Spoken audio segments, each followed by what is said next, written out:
Es un placer continuar compartiendo con usted el estudio del Apocalipsis.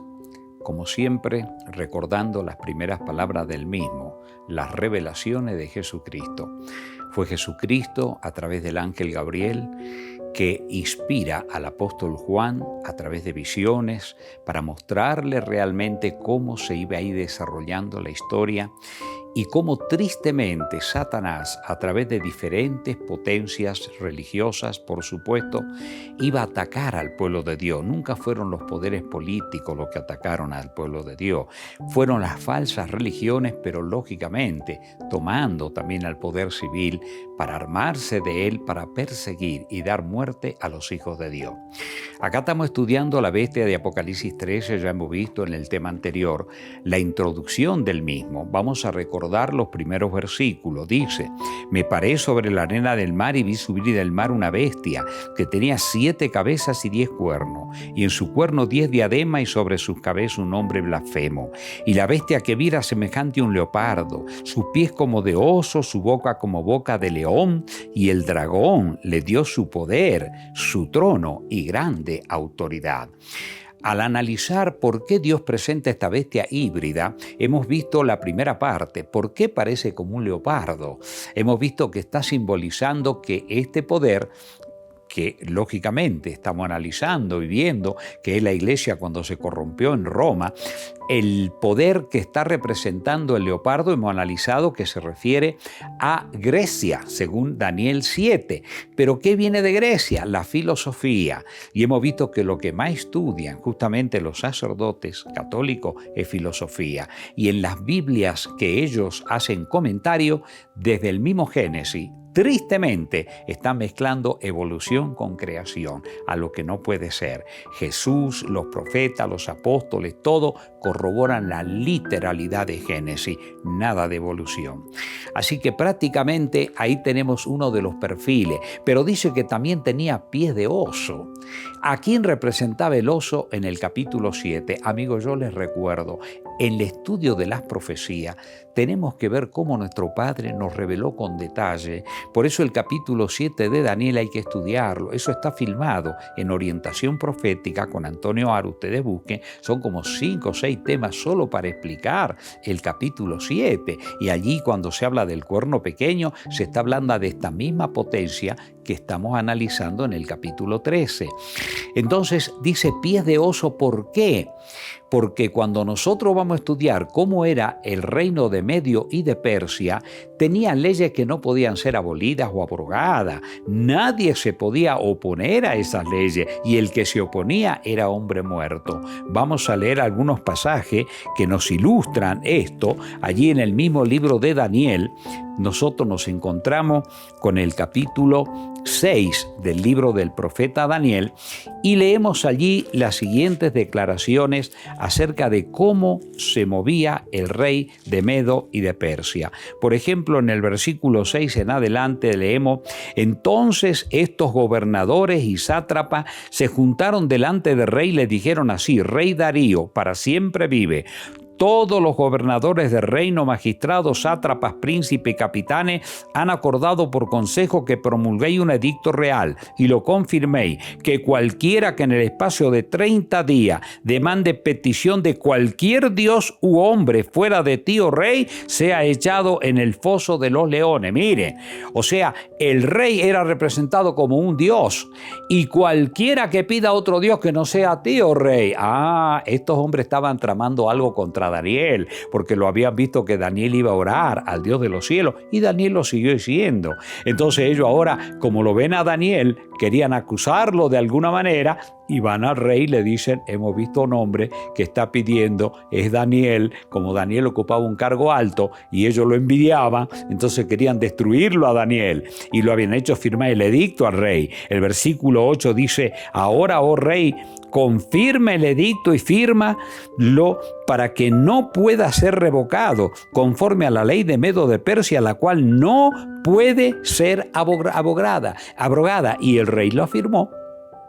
Y después, cuando el rey se entera, por supuesto que era para poder llevarlo a Daniel al foso de los leones, el rey se sintió mal porque el rey lo apreciaba a Daniel.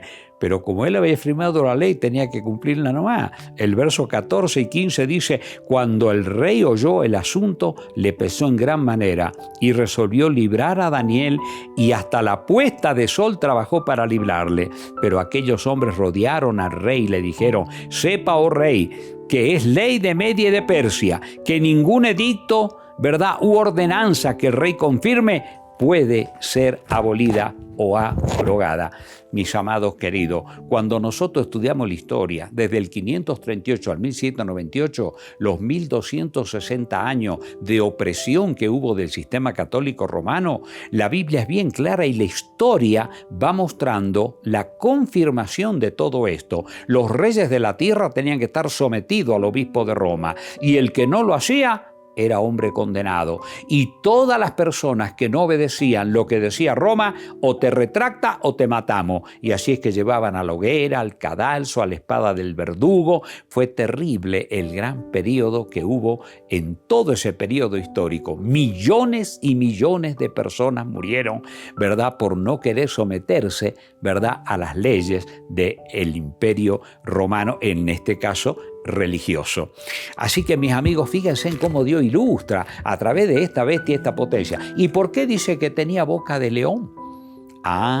La boca de león, cuando vamos a estudiar también Daniel 7, está representando a Babilonia. ¿Y qué viene de Babilonia? Cuando nosotros estudiamos Babilonia, misterios y ritos, vemos que todas las prácticas paganas surgieron de Babilonia. Por ejemplo, cuando Dios dispersó después de la Torre de Babel y creó a los habitantes de toda la tierra confundiéndole las lenguas, y Dios hizo el desgajamiento de los continentes, todo el mundo fue disperso sobre la faz de la tierra. ¿Y qué trajeron de ello? Todas las creencias que Satanás había inventado. La principal de ellas, la adoración al sol.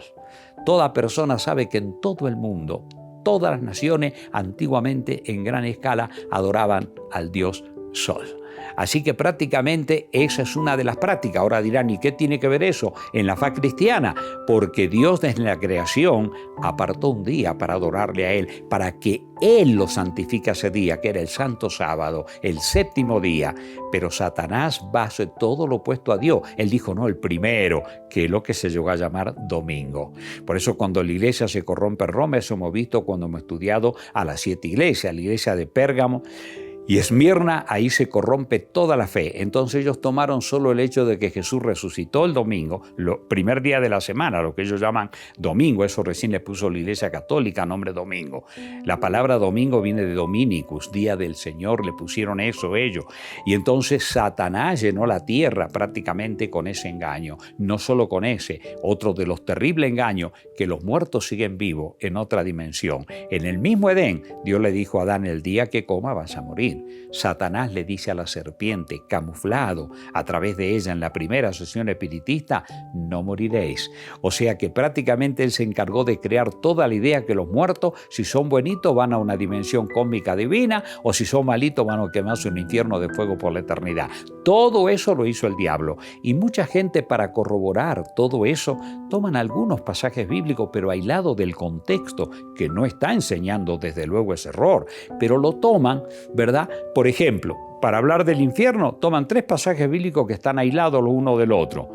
Infierno de fuego que no se apaga, eterno. Y entonces dice, pero ahí está clarito. Pero cuando se estudian cada detalle de esas expresiones, infierno de fuego que no se apaga es porque mientras tenga que cumplir la misión de destruir todo lo malo, nadie lo puede apagar. Pero eso consumirá todo, no le dejará ni raíz ni rama y será todo destruido. Y eterno porque de consecuencias eternas, no de duración eterna. Pero eso hay que estudiar bien todo el detalle, porque es imposible que Dios, que desde el Génesis al Apocalipsis muestra que nunca más se va a levantar el mal, cuando Dios destruya todo lo malo, no va a haber más llanto, ni dolor, dolor, ni muerte, ni dolor. ¿Cómo puede ser que en algún lugar del cosmos las criaturas que se han perdido, los hijos de Dios que se han perdido porque no han aceptado el plan de redención de Él y han seguido las huellas de Satanás, van a estar quemándose por toda la eternidad? Eso destruye a un Dios de amor. No, bueno, todas esas prácticas, mis amigos, vienen de Babilonia, por mencionar algunas nada más. Así que prácticamente ahí tenemos nosotros el perfil de esta segunda bestia. Ahora dice, el dragón le dio su poder, su trono y grande autoridad. Amigo, cuando nosotros ya hemos estudiado el capítulo 12 y sabemos muy bien quién es ese dragón. El versículo 9 dice, y fue lanzado fuera el gran dragón, la serpiente antigua que se llama Diablo y Satanás, el cual engaña al mundo, fue arrojado a la tierra y sus ángeles fueron arrojados con él. Mis amigos queridos, es un poder que está sustentado por Satanás. Por supuesto que Satanás siempre obra, hemos dicho también, a través de las potencias políticas de esta tierra, y en este caso el dragón, en un sentido secundario, ha sido la Roma imperial. Cuando nosotros hemos visto que el dragón acá intenta matar a Jesús en el capítulo 12, lo hace a través del rey Herodes.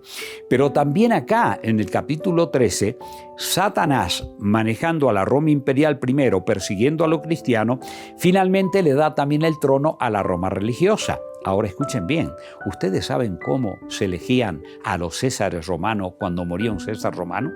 Se reunía el Senado de Roma en el Monte Vaticano y después que elegían al nuevo César, hacían brotar humo en señal que habían elegido al nuevo César. ¿Qué hace el sistema católico romano cuando muere un obispo de Roma llamado Papa? Porque la Biblia dice, no llaméis Padre vuestro a nadie, ¿verdad? Porque uno es vuestro Padre que está en los cielos. O sea, todo eso se ha corrompido. Hacen lo mismo, eligen al obispo de Roma y después que han elegido hacen brotar humo en señal, ¿verdad?, de que han elegido. Amigos queridos, todo eso está explicado en la Sagrada Escritura. Además dice el versículo 1, la última parte, que tenía un nombre blasfemo. Inclusive más, lo repite el versículo 5, también se le dio boca que hablaba de grandes cosas y blasfemia, y se le dio autoridad para actuar 42 meses. Mis amigos queridos, ¿qué es una blasfemia en la palabra de Dios? Una blasfemia en la palabra de Dios es, siendo hombre, pretender tomar las prerrogativas divinas. ¿Cómo lo sabemos nosotros a eso? Cuando nosotros, por ejemplo, vamos al Evangelio de San Juan, allí nuestro Señor Jesucristo tuvo un encuentro con los líderes religiosos y entonces el Señor Jesucristo dice el versículo 30, yo y el Padre uno somos. En pie de igualdad Jesús, porque Jesús era Dios, pero manifestado en carne. ¿Pero qué ocurrió? Entonces los judíos volvieron a tomar piedras para apedrearle. Jesús le respondió, muchas buenas obras os he mostrado de mi Padre. ¿Por cuál de ellas me apedráis? Le respondieron los judíos diciendo, por buena obra no te apedreamos, sino por la blasfemia, porque tú siendo hombre te haces Dios. En este caso no era una blasfemia porque Jesús era Dios, pero cualquier mortal que pretende tomar las prerrogativas divinas haciéndose pasar por Dios, es una blasfemia, y lo hemos visto eso en la iglesia de Pérgamo y de Tiatira, ¿verdad? Que esos son las prerrogativas y hemos visto los artículos allí de la misma Iglesia Católica que lo mencionan al obispo de Roma como Dios. Un ejemplo de ello podemos verlo en la Católica Enciclopedia, que exalta al obispo de Roma como Dios, recordando lo que Cristóbal Marcelo en la cuarta sesión del quinto concilio de Letrán, en una oración dirigida al Papa, exclamó: tú eres el pastor, tú eres el médico, tú eres el director, tú eres el labrador, finalmente tú eres otro Dios en la tierra. Está escrito por Juan Arduino, Acta Conciliorum, tomo 9, página 1651. Ahí está todo en pantalla. Otro ejemplo que tenemos de lo que es una blasfemia, la tenemos también en el Evangelio de Marcos, el capítulo 2, del versículo 5 al 7. Dice: al ver Jesús la fe de ellos, dijo al paralítico: hijo, tus pecados te son perdonados. estaba allí sentado alguno de los escribas, los cuales cavilaban en sus corazones. ¿Por qué habla este así? Blasfemia dice. ¿Quién puede perdonar pecado si no solo Dios? Claro, Dios es el único. Pero ¿quién es el hombre mortal para erigirse, verdad, en alguien que tiene que escuchar la confesión de las personas y finalmente decirle: yo te absuelvo tus pecados? Voy a leerles también acá lo que se expresa en los sistemas católicos romanos. Por ejemplo, dice: el sacerdote ocupa el lugar del Salvador mismo cuando al decir ego te absolvo o yo te absuelvo, peccates tui, resuelve el pecado. Para perdonar un solo pecado se requiere toda la omnipotencia de Dios, pero lo que únicamente Dios puede hacer por su omnipotencia, el sacerdote puede hacerlo también diciendo ego te absolvo peccatis tui. Inocencio III escribió: en verdad no es exagerado decir que en vista del carácter sublime de su cargo, los sacerdotes son otros tantos dioses. Alfonso de Ligorio, y ahí está el artículo que él también escribió. Cuando estudiamos las profecías de Daniel, mis amigos, el capítulo 7, allí también vemos que esta potencia levantaría palabras contra Dios, diría cosas tremendas. Acá también lo dice, palabras contra Dios, la blasfemia. ¿Se dan cuenta cómo está describiendo a esta potencia? Ahora miren, yendo nuevamente al capítulo 13, ya para ir terminando el capítulo porque realmente es amplio poder analizarlo y verlo desde todo punto de vista, dice el versículo 5, se le dio boca que hablaba grandes cosas, blasfemia, y se le dio autoridad para actuar 42 meses. Estos 42 meses por 30 son exactamente igual, 1260, que son los 1260 años de periodo que está explicado en el tema del capítulo 7 de Daniel, está explicado en el capítulo 12 también acá de Apocalipsis. Si ustedes recuerdan, dice allá el versículo, por ejemplo, del capítulo 12, versículo 14, y se le dieron a la mujer las 2 alas de la gran águila para que volase de delante de la serpiente al desierto, a su lugar donde es sustentada por un tiempo y la mitad de un tiempo, lo mismo que dice Daniel 7:25, y allí se explica que este periodo, tiempo y medio tiempo, son los 1260 años de persecución. La mujer es símbolo de la iglesia, los hijos de Dios escapaban a las montañas, todo terrible. Y entonces dice allí también algo muy interesante, el versículo 3. Vi una de sus cabezas como herida de muerte, pero su herida mortal fue sanada y se maravilló toda la tierra en pos de la bestia. Mis amigos, esta herida mortal la recibe en el año 1798. ¿Por qué? Porque ahí es cuando se levanta la Francia revolucionaria atea. Cuando estudiemos el capítulo 11, vamos a ver cómo surgió Francia. Francia, que fue la mano derecha del sistema católico romano, sin embargo, se rebela contra el sistema. Ya no podían soportar la crueldad. Entonces, Francia se declara atea y empiezan a quemar las Biblias, todo, pero el general Napoleón Bonaparte manda al general Berthier que vaya y tome preso al Papa en ese entonces existente, lo lleva a la ciudad del Finato en Francia, allí murió, y entonces Francia les confisca las tierras al Vaticano. Y la historia muestra que después Francia le devuelve las tierras al Vaticano, y miren, hay artículos del periódico, inclusive de la época, que me lo mandaron a mí, inclusive de Estados Unidos. Allí tenemos que ver nosotros cómo el cardenal Gaspari con don Benito Mussolini se reúnen prácticamente allí para firmar algo muy interesante. Ahí están las imágenes. En 1929, don Benito Mussolini firmó el célebre concordato con el papado, dándole las 44 hectáreas que hoy constituyen el Estado del Vaticano, recuperándose así el poder temporal de los papas. Desde entonces vuelven a mostrarse en público con poder y popularidad creciente, haciendo viajes y siendo aclamados por multitudes por toda la tierra. Y ahí ustedes vean que el mismo artículo está expresando algo. Dice, la herida fue curada. La Biblia decía, ellos no están pensando en la Biblia cuando están escribiendo esto en los periódicos. Está mostrando solamente la reconciliación que hubo de nuevo. Mis amigos queridos, todo se cumplió en la palabra del Señor. Y terminamos entonces con las últimas frases acá del capítulo 13 del Apocalipsis. Versículo 9, dice el versículo 8 primero, y la adoraron todos los moradores de la tierra, cuyos nombres no estaban escritos en el libro de la vida del Cordero que fue inmolado desde el principio del mundo. Amigos queridos, si tú quieres entrar en la vida eterna, tienes que comprender que Jesús es tu Salvador, el Cordero que fue inmolado desde el Edén, representado por ese humilde animalito.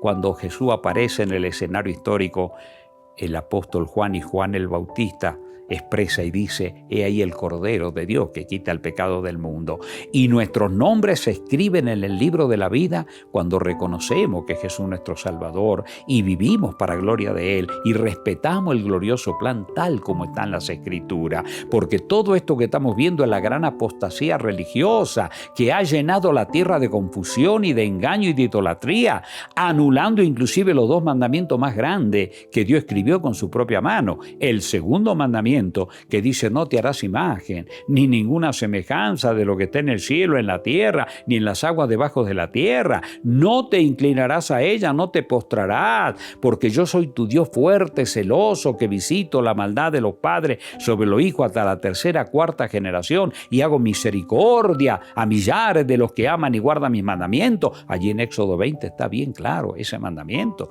Y el cuarto, que habla del día de reposo sagrado que Dios dio desde el Edén. Amigos míos, que Dios te bendiga.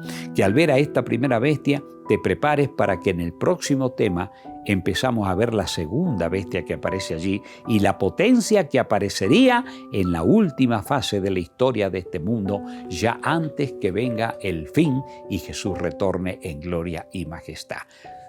Hasta el próximo tema. Que Dios te bendiga.